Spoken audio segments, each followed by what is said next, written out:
किसी भी सरकार का आकलन केवल उसके फैसलों से नहीं बल्कि चुनाव के दौरान किए गए वादों के आधार पर भी होता है। पश्चिम बंगाल में भाजपा सरकार के गठन के बाद अब अन्नपूर्णा योजना, बकाया डीए, वेतन आयोग जैसे प्रमुख चुनावी वादों को लेकर चर्चा तेज है। इन वादों पर अब तक क्या प्रगति हुई है और जमीनी हकीकत क्या है, आज हम इसी विषय पर बात करेंगे। नमस्कार, मैं हूं राकेश उपाध्याय और आप देख रहे हैं डूअर दर्पण। पश्चिम बंगाल विधानसभा चुनाव 2026 भाजपा के लिए एक बहुत बड़ा मिशन था।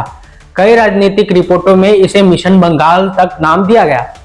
चुनाव से पहले भाजपा के बड़े बड़े नेताओं ने हिंदुत्व, अवैध घुसपैठ, सीमा सुरक्षा, भ्रष्टाचार और महिला सुरक्षा जैसे गंभीर मुद्दों को बड़े जोर शोर से प्रचार प्रसार किया था। मां माटी मानुष का नारा देकर ममता दीदी आई और उन्होंने ये महान बंग भूमि को आज घुसपैठ, भ्रष्टाचार, स्त्रियों पर अत्याचार, अपराध, बम धमाके और हिंदुओं के साथ दुराचार का केंद्र बनाकर रख दिया है। दुराचार का केंद्र। 4 मई को चुनाव परिणाम आने के बाद भाजपा ने कुल 294 विधानसभा सीटों में से 207 सीटों पर दमदार जीत दर्ज करते हुए अपनी सरकार बनाई।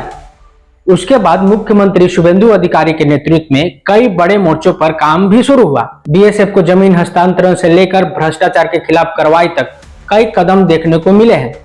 हमारी सीमांत सुरक्षा देश की सुरक्षा के साथ जुड़ा हुआ है, देश हित में, बंगाल का हित में। इसलिए आज पहले कैबिनेट में हम लोग बीएसएफ को लैंड ट्रांसफर करने का डिसीजन ले लिया है।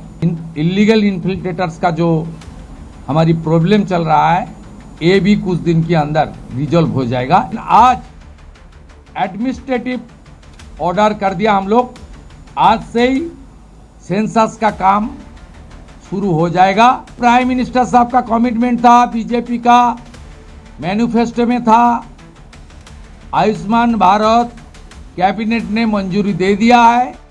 लेकिन किसी भी सरकार का मूल्यांकन केवल उसके फैसलों से नहीं बल्कि उसके द्वारा किए गए चुनावी वादों के आधार पर भी किया जाता है।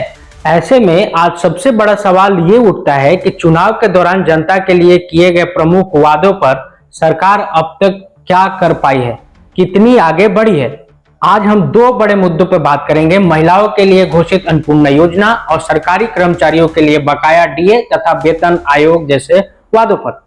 आज हम ये बहस नहीं करेंगे कि फ्री बीज जैसी ऐसी योजनाएं सही है या गलत। हम केवल वादों और जमीनी हकीकत की बात करेंगे। क्या सरकार अपने चुनावी वादों को पूरा कर पाई है या नहीं। आज इस वीडियो के माध्यम से इसी सवाल का जवाब खोजने की कोशिश करेंगे और आपकी राय भी जानने की कोशिश करेंगे। भाजपा ने अपनी चुनावी मैनिफेस्टो में कहा था कि महिलाओं को प्रति माह 3000 रुपए आर्थिक सहायता दिया जाएगा। इसे अन्नपूर्णा योजना के रूप में प्रचार और प्रसारित किया गया।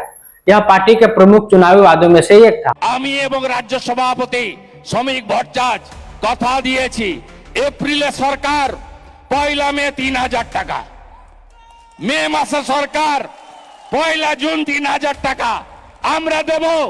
বেকার যুবক ভাই বোনেরা, বেকার ভাতা সমাধান নয়, বেকার ভাতা साथे साथे कर्मसंस्थान। सरकार बनने के बाद मंत्री अग्निमित्र पाल और मुख्यमंत्री शुभेंदु अधिकारी की ओर से कहा गया कि पहले से सहायता राशि प्राप्त कर रहे सभी महिलाओं को अन्नपूर्णा भंडार डायरेक्ट टू बेनिफिट माध्यम के द्वारा उनके अकाउंट में ट्रांसफर किया जाएगा। साथ ही यह भी कहा गया था कि SIR में जिनका नाम कट गया है उन सभी महिलाओं को इसका लाभ नहीं मिलेगा। যারা যারা লক্ষ্মীর ভান্ডার পেতেন তাদেরই নাম আবার করে अन्नपूर्णार भांडार जस्ट नामगुलो ट्रांसफर हो जाबे इस स्कीम में। लेकिन अब सवाल ये उठता है कि क्या योजना का लाभ उसी तरह और उतनी ही आसानी से सभी महिलाओं तक पहुंच रहा है जैसा चुनाव के दौरान बताया गया था। जमीनी स्तर पर कई स्थानों में ऐसी तस्वीरें सामने आई हैं जहां लाभार्थियों को नए सिरे से आवेदन करना पड़ रहा है। विभिन्न शिविरों और सरकारी कार्यालयों में लंबी कतारें देखने को मिल रही हैं। कई आवेदकों को विस्तृत आवेदन पत्र भरने पड़ रहे हैं और आवश्यक दस्तावेज जमा करने की प्रक्रिया से गुजरना पड़ रहा है। अब यहाँ एक और सवाल उठता है, क्या यह प्रक्रिया पारदर्शिता सुनिश्चित करने के लिए आवश्यक है या फिर इससे आम लोगों पर अतिरिक्त बोझ बढ़ रहा है? हालांकि भाजपा के नेताओं का कहना है कि इतनी विस्तृत जानकारी लेने का उद्देश्य प्रक्रिया को पारदर्शी बनाना है। उनका तर्क है कि पिछली सरकार में कई योजनाओं में उचित जांच पड़ताल नहीं होती थी, जबकि भाजपा सरकार लाभार्थियों को सही पहचान सुनिश्चित करना चाहती है।